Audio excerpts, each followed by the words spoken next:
ನಾವು SC caste ಅಂತ ಹೇಳ್ಬಿಟ್ಟು ಅವ್ರ ಮನೆಗೆ ಕರ್ಕೊಂಡು ಹೋಗ್ದಿರಾ ನನ್ನನ್ನು ನಮ್ಮ ಮನೆಯಲ್ಲಿ ಅವ್ರಿಗೂ ಫಸ್ಟ್ ಮದುವೆ ಆಗಿತ್ತು. ಈಗ ನನ್ನನ್ನು ಮದುವೆ ಮಾಡಿಕೊಂಡು ರಿಜಿಸ್ಟರ್ ಮ್ಯಾರೇಜ್ ಎಲ್ಲ ಮಾಡಿಕೊಂಡು ಇವಾಗ ನಮ್ಮ ಮನೆಯಲ್ಲಿ ಒಪ್ಪಿಸ್ತೀನಿ, ಕರ್ಕೊಂಡು ಹೋಗ್ತೀನಿ.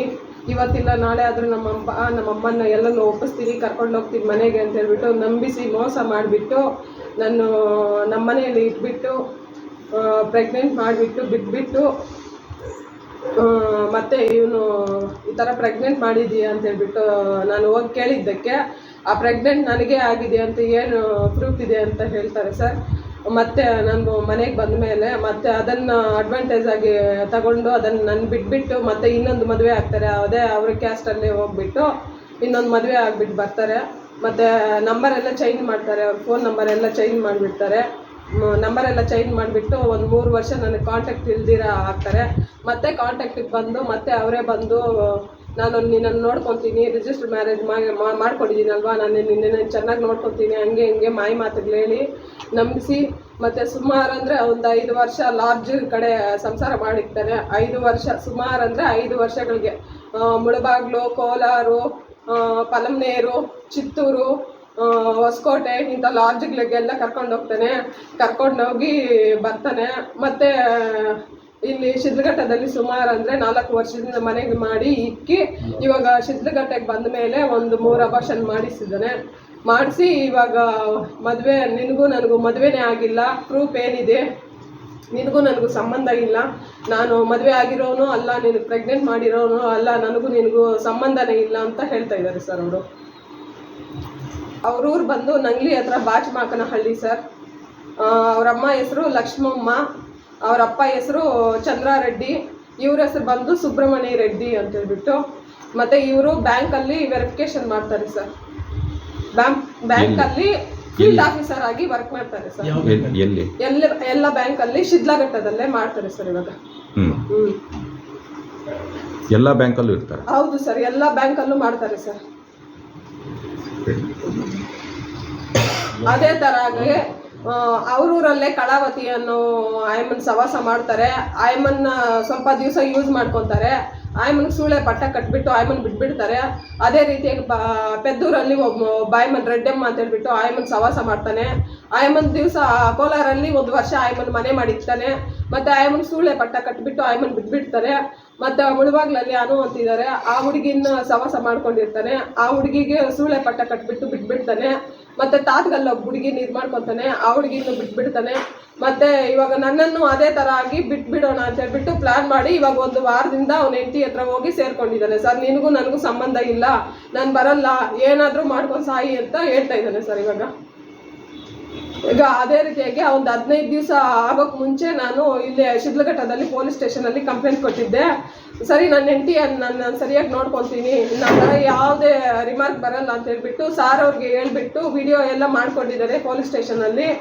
ವಿಡಿಯೋ ಎಲ್ಲ ಮಾಡಿಕೊಂಡು ನನ್ನ ಹೆಂಡತಿ ಸರಿಯಾಗಿ ನೋಡ್ಕೊತೀನಿ ಅಂತ ಹೇಳ್ಬಿಟ್ಟು ಇವಾಗ ಹೋಗ್ಬಿಟ್ಟು ಮೊನ್ನೆ ನಾನು ಲೋನ್ಸ್ ಎಲ್ಲ ಇಟ್ಕೊಂಡಿದ್ದಾರೆ. ಸುಮಾರು ಅಂದರೆ ನನ್ನ ಹೆಸರಲ್ಲಿ ಲೋನ್ಗಳೆಲ್ಲ ಇಟ್ಕೊಂಡಿದ್ದಾರೆ. ಲೋನ್ಗಳು ಕಟ್ತಾ ಇಲ್ಲ. ನಾನು ಅದೇ ರೀತಿಯಾಗಿ ಅವ್ರ ಊರಿಗೆ ಹೋಗಿದ್ದೆ, ಲೋನ್ಗಳು ಕಟ್ತಾ ಇಲ್ಲ ಅಂತ ಹೇಳ್ಬಿಟ್ಟು ಅವ್ರ ಮನೆ ಮುಂದ್ಗಡೆ 11 ಗಂಟೆಯಲ್ಲಿ ಹೋಗಿ ಕುತ್ಕೊಂಡಿರೋದು.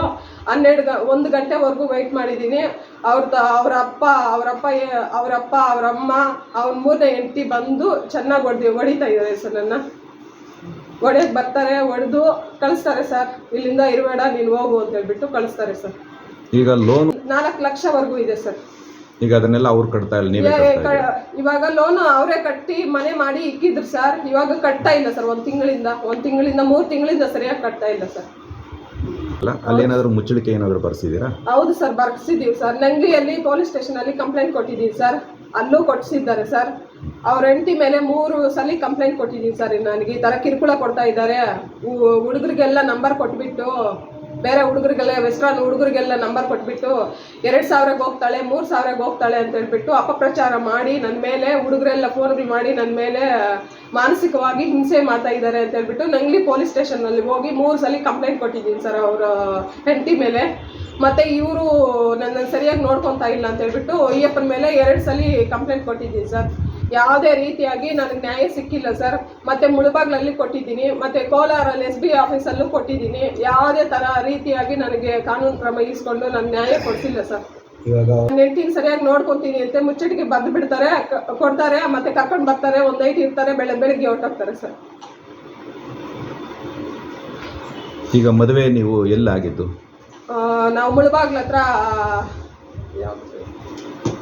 ಕುರುಡುಮಲೆಯಲ್ಲಿ ಸರ್, ಕುರುಡುಮಲೆಯಲ್ಲಿ ಆಗಿದ್ದು ಮದುವೆ ಆದ್ಮೇಲೆ ಮದುವೆ ಆಗ್ತಾ ಇರೋವಾಗ ಫೋಟೋ ಇಳಿಸ್ಕೊಂಡು ಇವಾಗ ರಿಜಿಸ್ಟರ್ ಮ್ಯಾರೇಜ್ ಎಲ್ಲ ಅವರೇ ಸರ್. ನನಗೆಲ್ಲ ನಾನು ಬರೋಕ್ಕಾಗಲ್ಲಮ್ಮ, ನೀನೇ ಹೋಗಿ ರಿಜಿಸ್ಟರ್ ಮ್ಯಾರೇಜ್ ಇದೆಲ್ಲ ಮಾಡಿಸ್ಕೊ ಬರೋಗು ಅಂತ ಹೇಳಿದ್ರು ಸರ್.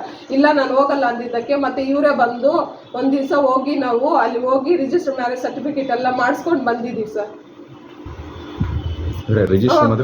ಬ್ಲಾಕ್ ಮೇಲ್ ಮಾಡ್ತಾ ಇದ್ದಾನೆ ಸರ್, ನೀನು ಫೇಕ್ ಮಾಡ್ಕೊಂಡಿದೀಯಾ, ನೀನು ಅದನ್ನು ಫೇಕ್ ಮಾಡ್ಕೊಂಡಿದೀಯಾ, ನಾನು ನಿನ್ನ ಮದುವೆನೇ ಆಗಿಲ್ಲ, ನಾನು ನೀನು ಪ್ರೆಗ್ನೆಂಟೇ ಮಾಡಿಲ್ಲ, ಆ ರಿಜಿಸ್ಟರ್ ಮೇಲೆ ಫೇಕ್ ಮಾಡ್ಕೊಂಡಿದೀಯಾ, ಅವ್ರ ಮೇಲೆ ಎಲ್ಲ ಯಾರ್ಯಾರು ನಿನಗೆ ಫೇಕ್ ಮಾಡ್ಕೊಟ್ಟಿದ್ದಾರೋ ಅವ್ರ ಮೇಲೆ ಎಲ್ಲ ಕಂಪ್ಲೇಂಟ್ ಕೊಡ್ತೀನಿ ಅಂತ ಹೇಳ್ಬಿಟ್ಟು ಪ್ರಾಣ ಬೆದರಿಕೆ ಆಗ್ತಾ ಇದ್ದಾನೆ 3 ದಿವಸದಿಂದ ಸರ್. ಅವನು ಅವನ ಹೆಂಡತಿ ಇಬ್ಬರು ಸೇರಿ ಪ್ರಾಣ ಬೆದರಿಕೆ ಆಗ್ತಾ ಇದ್ದಾರೆ ಸರ್ 3 ದಿವಸದಿಂದ. ಕೊನೆ ಹಂತಕ್ಕೆ ನೀವು ಯಾರಲ್ಲಿ ನ್ಯಾಯ ಬೇಡ್ತಾ ಇದ್ದೀರಾ? ಏನು ಆಗಬೇಕಾಗಿತ್ತು? ನಾನು ಇವಾಗ 1 ತಿಂಗಳಿಂದ ಚಿಮ್ನಹಳ್ಳಿ ಬೈರೇಗೌಡ ಸಾರ್ ಹತ್ರ ಹೋಗ್ಬಿಟ್ಟು ನಾನು ನ್ಯಾಯ ಕೊಡಿಸಿ ಸಾರ್ ಅಂತ ಹೇಳಿದ್ದಕ್ಕೆ ಆ ಸಾರಿಂದಾನೇ ನನಗೆ ನ್ಯಾಯ ಕೊಡಿಸ್ಬೇಕು ಸರ್.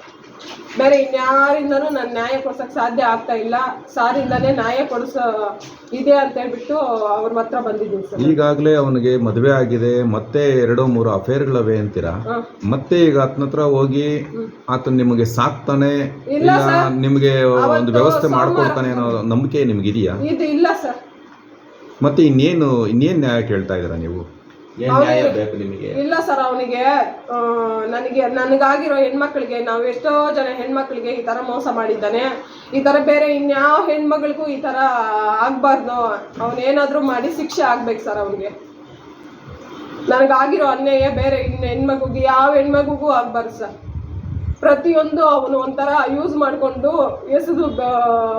ಮಾಡಿಕೊಂಡು ಟಿಶ್ಯೂ ಪೇಪರ್ ಆಗಿ ಬಿಸಾಕ್ತಾ ಇದ್ದಾನೆ ಸರ್ ಪ್ರತಿಯೊಂದು ಹೆಣ್ಮಗುವನ್ನು.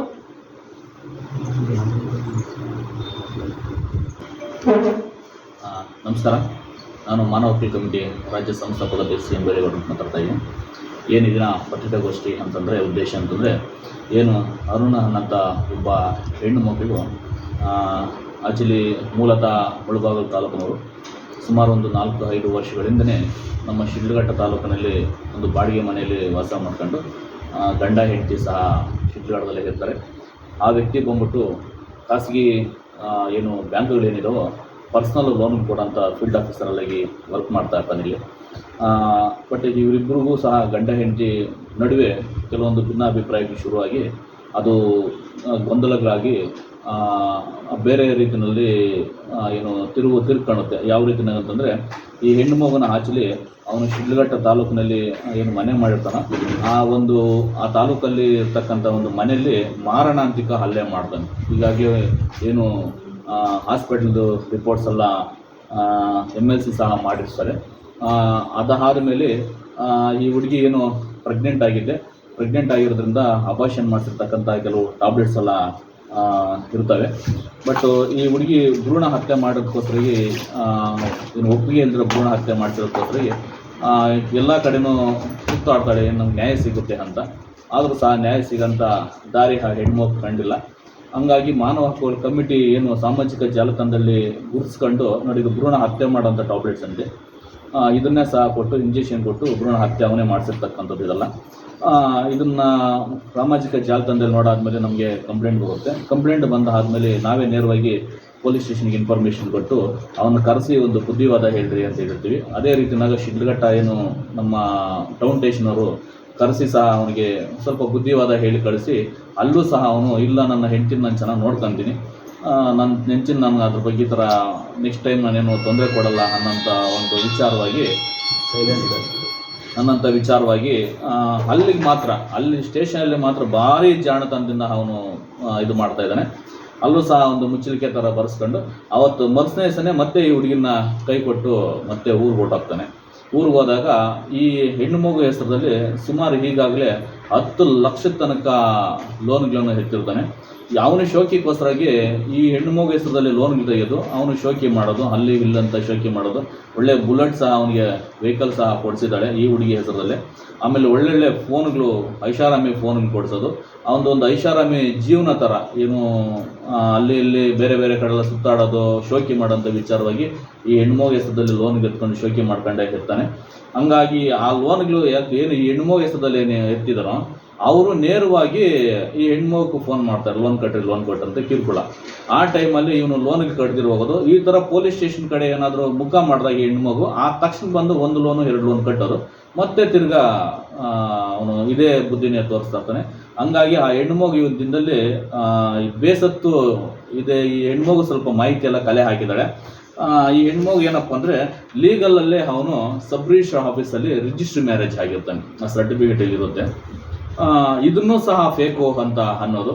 ಮತ್ತು ಇದನ್ನೆಲ್ಲ ಎನ್ಕ್ವೈರಿ ಮಾಡೋದು. ನನಗೆ SP ಗೊತ್ತು, DC ಗೊತ್ತು ನನಗೆ. ಮತ್ತು ಅವರು ಏನೋ ಅವರ ಮಾವ ಏನೋ ವಕೀಲರಂತೆ, ವೃತ್ತಿಯಲ್ಲಿ ವಕೀಲರಂತೆ. ನಮ್ಮ ಮಾವನೇ ವಕೀಲರು, ನೀನೇನು ಮಾಡೋಕ್ಕೂ ಆಗಲ್ಲ ಅನ್ನೋಂಥದ್ದು. ನಮ್ಮಂಥ ಸಂಘ ಸಂಸ್ಥೆಯವರು ಸಹ ಏನಾದರೂ ಇದಕ್ಕೆ ಮುಂದಾಳತ್ವ ವಹಿಸಿ ಹೆಣ್ಮಗುಗೆ ಏನಾದರೂ ನ್ಯಾಯ ಕೊಡ್ಸೋಕ್ಕೋದ್ರೆ ನಮ್ಮ ಮೇಲೂ ಸಹ ಪ್ರಕರಣ ದಾಖಲು ಮಾಡ್ತೀನಿ ಅಂತ ಅಂದ್ಬಿಟ್ಟು ಈ ಹೆಣ್ಣುಮಗು ಬೆದರಿಕೆ ಆಗ್ತಾನೆ. ನೇರವಾಗಿ ನಮ್ಗೆ ಆಗ್ತಾಯಿಲ್ಲ, ಈ ಹೆಣ್ಣುಮಗು ಬೆದರಿಕೆ ಹಾಕ್ತಾ ಇದ್ದಾನೆ. ನಾನು ಎಲ್ಲೂ ಬೇಕಾದ್ರೂ ಬರ್ತೀನಿ. ಈ ಹಿಂದೆ ಬಾಗೇಪಲ್ಲಿಯಲ್ಲೂ ಸಹ ಪೊಲೀಸ್ ಸ್ಟೇಷನ್, ಕೋಲಾರದಲ್ಲೂ ಸಹ ಈ ಹಿಂದೆ ಇದೇ ವಿಚಾರವಾಗಿ ಸಾಕಷ್ಟು ಬಾರಿ ಕಂಪ್ಲೇಂಟ್ಗಳು ಕೊಟ್ಟಿದ್ದಾಳೆ. ಆಮೇಲೆ ಏನು ಕೋಲಾರ SP ಅವ್ರಿಗೂ ಸಹ ಈ ಕಂಪ್ಲೇಂಟು ತಗೊಂಡೋಗಿ ಕೊಟ್ಟಿದ್ದಾಳೆ. ಆದರೂ ಸಹ ಆ ತಾತ್ಕಾಲಿಕವಾಗಿ ಪೊಲೀಸ್ನವ್ರು ಕರೆಸ್ತಾರೆ, ಇಬ್ಬರನ್ನೂ ಕುಂಡಿಸ್ತಾರೆ, ಬುದ್ಧಿವಾದ ಹೇಳಿ ಕಳಿಸ್ತಾ ಇದ್ದಾರೆ. ಈ ಹುಡುಗಿ ಎಲ್ಲ ಪರಿಶೀಲನೆ ಮಾಡಿದಾಗ ಎಲ್ಲ ಗೊತ್ತಾಗುತ್ತೆ, ಅವ್ನು ಒಬ್ಬನಿಗೂ ಇಬ್ಬನಿಗೂ ಮೋಸ ಮಾಡಿಲ್ಲ. ಸುಮಾರು ಅಂತಂದರೆ ಒಂದು 6-7 ಜನ ಹೆಣ್ಣುಮಕ್ಳಿಗೆ ಇವನು ಮೋಸ ಮಾಡಿದ್ದಾನಂತೆ. ಆ ಹೆಣ್ಣುಮಕ್ಳನ್ನ ಯಾರು ಒಂಟಿ ಹೆಣ್ಣುಮಕ್ಳು ಇರ್ತಾರೋ ಅವ್ರನ್ನ ಟಾರ್ಗೆಟ್ ಮಾಡೋದು, ಟಾರ್ಗೆಟ್ ಆದಮೇಲೆ ಅವ್ರ ಹತ್ರ ಹೋಗೋದು, ಸಬ್ ರಿಜಿಸ್ಟ್ರ್ ಆಫೀಸಲ್ಲಿ ಮ್ಯಾರೇಜ್ ಆಗೋದು. ಮ್ಯಾರೇಜ್ ಆದ ನಂತರ ನಿನ್ನನ್ನು ಐಷಾರಾಮಿಯಾಗಿ ನೋಡ್ಕೊಂತೀನಿ ಅನ್ನೋ ಒಂದು ವಿಚಾರವಾಗಿ ಅವರಿಗೆ ಏನು ಮೋಸದ ರೀತಿಯಲ್ಲಿ ಜಾನ್ತನದಲ್ಲಿ ಅವ್ರನ್ನ ಮನವೊಲಿಸ್ಕೊಂಡು ಅವ್ರ ಹೆಸರದಲ್ಲಿ ಲೋನ್ಗೆ ತಗೊಳೋದು, ಅವ್ರ ಹೆಸರಲ್ಲಿ ಲೋನ್ಗೆ ತಗೊಂಡು ಇವನು ಐಷಾರಾಮಿ ಜೀವನ ನಡೆಸೋದು. ಅದಾದ ನಂತರ ಈ ಹುಡುಗಿ ಕಡೆಯಿಂದ ಇದೇನೋ ನನಗೆ ಸಿಗಲ್ಲ ಅಂದಿದ ತಕ್ಷಣ ಆ ಹುಡುಗಿನ ಡ್ರಾಪ್ ಮಾಡಿ ಇನ್ನೊಂದು ಹುಡುಗಿನ ಕ್ಯಾಚ್ ಮಾಡೋದು. ಇವನು ಇದೇ ಥರ ಮಾಡ್ತಾ ಇದ್ದಾನೆ. ಈಗ ನಮ್ಮ ಪ್ರಕಾರ ನಾವು ಹೇಳೋದಂದರೆ ಕಾನೂನು ರೀತಿಯಲ್ಲಿ ಅವನಿಗೆ ಕಠಿಣ ಶಿಕ್ಷೆ ಆಗಲೇಬೇಕು. ಏನು ಇವತ್ತು ಈ ಹೆಣ್ಮಗುಗೆ ಲೋನ್ಗೆ ಮಾಡಿ ಲೋನ್ಗೆ ತಲೆ ಮೇಲೆ ಇಟ್ಟು ಈ ಕೂಡಲೇ ಅವನು ಅದನ್ನು ಕಟ್ಟಬೇಕು. ಅಷ್ಟೇ ಅಲ್ಲದೆ ಏನು ಈಗಾಗಲೇ ಅವನಿಗೇನು ಆಸ್ತಿ ಏನಿದೆಯೋ ಆ ಆಸ್ತಿನಲ್ಲಿ 4 ಎಕರೆ ಜಮೀನು ಇದೆ. ಈಗ ಇನ್ನೂ ಒಂದು ಹೆಣ್ಮಗು ಸಹ ಮದುವೆ ಆಗಿದ್ದಾರಂತೆ ಅವರು ಇದರಲ್ಲಿ. ಹಂಗಾಗಿ ಈಗ ಈ ಹೆಣ್ಮಗು ಬೇಡಿಕೆ ಏನಿದೆ ಅಂತಂದರೆ ನನ್ನ ಥರ ಅದು ಒಂದು ಹೆಣ್ಣು ಮಗುವೆ, ಆ ಹೆಣ್ಣು ಮಗುಗೆ ನಾವು ತೊಂದರೆ ಕೊಡೋದು ಬೇಡ ಅನ್ನೋ ರೀತಿಯಲ್ಲಿ ಆ ಹುಡುಗಿಗೂ ನನಗೆ ಸರಿಸಾಮಾನ್ಯವಾಗಿ ನ್ಯಾಯ ಸಿಗಬೇಕು ಅಂತ ನಮ್ಮ ಹತ್ರ ಬಂದಿದೆ. ಅದಕ್ಕೋಸ್ಕರ ನಾವೆಲ್ಲ ವೆರಿಫಿಕೇಶನ್ ಮಾಡಿದಾಗ ಅವನ ಹೆಸರದಲ್ಲಿ 4 ಎಕರೆ ಜಮೀನಿದೆ. ಆ 2 ಎಕರೆ ಜಮೀನು ನಾವು ಕೊಡಿಸ್ಕೊಡೋಂಥ ಕೆಲಸ ನಾವು ಮಾಡ್ತೀವಿ ಅಂತ ಹೇಳಿದ್ವಿ. ಹಂಗಾಗಿ ಈಗ ಆ ಹುಡುಗನ ಬಗ್ಗೆ ಸೂಕ್ತವಾಗಿ ಅಂತ ನಾವು ಎಲ್ಲ ತನಿಖೆ ಮಾಡಿ ಈಗಾಗಲೇ ಕಾನೂನು ಪ್ರಕಾರ ಪೊಲೀಸ್ ಸ್ಟೇಷನ್ ಕಂಪ್ಲೇಂಟ್ ಕೊಟ್ಟು ಅವನ್ನ ಜೈಲ್ಗಟ್ಟಿಸ್ತೀವಿ ಅಂತ ಈ ಸಂದರ್ಭದಲ್ಲಿ ಹೇಳೋಕ್ಕೆ ಇಷ್ಟಪಡ್ತಾ ಇದ್ದೀನಿ. ಇದ್ರೆ ಅವ್ರ ಮನೆಯಲ್ಲಿ ಹೆಣ್ಮಕ್ಳು ಇರಲ್ವಾ? ಈ ತರ ಅನ್ಯಾಯ ಆದ್ರೆ ಸರಿನಾ? వాళ్ళు బిడ్డల కట్ల ఇంకొకరు కదా, ఒకరు బిడ్డని తోడుకొని పోయి శబాషిని చేపించేసి క్యాస్ట్ ಬಗ್ಗೆ మీరు మాలోళ్ళు మాదిగోళ్ళు అని మాట్లాడిస్తే వాళ్ళు అన్యాయం అయిపోయేదా? ఫస్ట్ ఉండలేదా? వాళ్ళ అక్కని పెళ్లి చేసుకున్నారు. ఫస్ట్ వాళ్ళ అక్కని పెళ్లి చేసుకున్నాడా ఆవిడ ఉండలేదా క్యాస్ట్ ಬಗ್ಗೆ? ఇవిడు మాత్రమే నా క్యాస్ట్ ఉండేది. ఇవిడు ఏమన్నా కానీ నడల్లా అట్లా నా కొడుకులను ఏం చేయాల? చెప్పు తీసుకొని కొట్టినా అన్యాయం లేదు. ఈడ్చుకొని రావాల ఈతకి మహిళా ముందరికి ఈడ్చుకొని రావాల ఈతవా? మేమందరూ ఉండాము ఆడబిడ్డలో, ఈవిడికి న్యాయం చేస్తాము. ఈత ನಾವು ಮಾನವ ಹಕ್ಕುಗಳ ಕಮಿಟಿ ರೂಪ. ಇವಾಗ ನಮ್ಮ ಒಬ್ಬ ಹೆಣ್ಮಗುಗೆ ಅನ್ಯಾಯ ಆಗಿದೆ, ಅವ್ರಿಗೆ ನ್ಯಾಯ ಸಿಗಬೇಕು ಅಂತ ನಾವು ಹೇಳ್ತಾ ಅಂತ ಕಚ್ಚಡ ನನ್ನ ಮಕ್ಕಳಿಗೆ ಸರಿಯಾದ ಪಾಠ ಕಲಿಸ್ಬೇಕು ಅಂತ ಹೇಳ್ತಾ ನಾನು ಮಹಿಳಾ ಘಟಕ ಉಪಾಧ್ಯಕ್ಷರ ಅಂದರೆ ಮಾನವ ಹಕ್ಕುಗಳ ಕಮಿಟಿ ಮಹಿಳಾ ಘಟಕದ ಉಪಾಧ್ಯಕ್ಷರಾಗಿ ಶಿಡ್ಲಘಟ್ಟ ತಾಲೂಕಿನಲ್ಲಿ ಕೆಲಸ ಮಾಡ್ತಾ ಇದ್ದೀನಿ. ಒಂದು ಹೆಣ್ಣು ಮಗು ನಮ್ಮ ಹತ್ರ ಬಂದಿದೆ. ನಮ್ಮ ಕಮಿಟಿ ಮುಖಾಂತರ ಏನಾದರೂ ನ್ಯಾಯ ಸಿಗುತ್ತೇನೋ ಅನ್ನೋ ಉದ್ದೇಶದಿಂದ ನಮ್ಮ ಹತ್ರ ಬಂದಿದ್ದಾರೆ. CM ಬೈರೇಗೌಡ ಅನ್ನೋರ ಮುಖಾಂತರ ನಾವು ಕೆಲಸ ಮಾಡ್ತಾ ಇದ್ದೀವಿ. ಇಲ್ಲಿ ಬಂದಿದ್ದಾರೆ ಅಂದರೆ 2011 ಅಂದರೆ ಇವಾಗ 15 ವರ್ಷದಿಂದ ಮದುವೆ ಆಗಿ 15 ವರ್ಷದಿಂದ ಸಂಸಾರ ಮಾಡಿಕೊಂಡು ಫುಲ್ ಟಾರ್ಚರ್ ಕೊಟ್ಟು ಅವ್ರಿಗೆ ಅನ್ಯಾಯ ಮಾಡ್ಕೊಂಡು ಬರ್ತಾ ಇದ್ದಾರೆ ಅಂತೇಳಿ ನಮ್ಮ ಇದ್ರಿಗೆ ಬಂದಿರೋದ್ರಿಂದ ನಾವು ನ್ಯಾಯ ಕೊಡಿಸ್ಬೇಕು ಅಂತ ಇಲ್ಲಿ ಸೇರಿದ್ದೀರಿ. ಅವನು ಎಂಥ ಪುಂಡುಪಾಕರಿ ಅಂದರೆ ಎಷ್ಟೋ ಸುಮಾರು ಒಂದು 5-6 ಹೆಣ್ಣು ಮಕ್ಕಳಿಗೆ ಅನ್ಯಾಯ ಮಾಡಿ ಇದೇ ಥರ ಮೋಸ ಮಾಡಿ ಲೋನು ವಂಚನೆ ಮಾಡಿಕೊಂಡು ದುಡ್ಡು ಎತ್ಕೊಂಡು ಹೋಗಿ ಸ್ವಂತ ಹೆಂಡತಿ ಮಕ್ಕಳಿಗೆ ಇಟ್ಕೊಂಡು ಇಲ್ಲಿ ಇವ್ರಿಗೆಲ್ಲ ಮೋಸ ಮಾಡ್ಕೊಂಡು ಬಂದಿರೋ ಅಂಥ ನನ್ನ ಮಗನ ಯಾರೇ ಆಗಿರಲಿ ಅವನ್ನ ಬಿಡಬಾರ್ದು. ಜೈಲು ಶಿಕ್ಷೆ, ಜೀವಿತಾವಧಿ ಶಿಕ್ಷೆ ಕೊಡಬೇಕು ಅಂತ ನಾವು ಹೋರಾಡಕ್ಕೆ ರೆಡಿ ಇದ್ದೀವಿ. ಅವ್ರಿಗೇನೇ ಆಗಲಿ ನ್ಯಾಯ ಸಿಗಬೇಕು, ಆ ಲೋನ್ಗಳೆಲ್ಲನೂ ಕಟ್ಟಿಸ್ಬೇಕು, ಮತ್ತು ಅವ್ನ ಜೀವಾವಧಿ ಶಿಕ್ಷೆ ಮಾಡಿಸ್ಬೇಕು ಅಂತ ನಾನು ಹೇಳ್ತೀನಿ.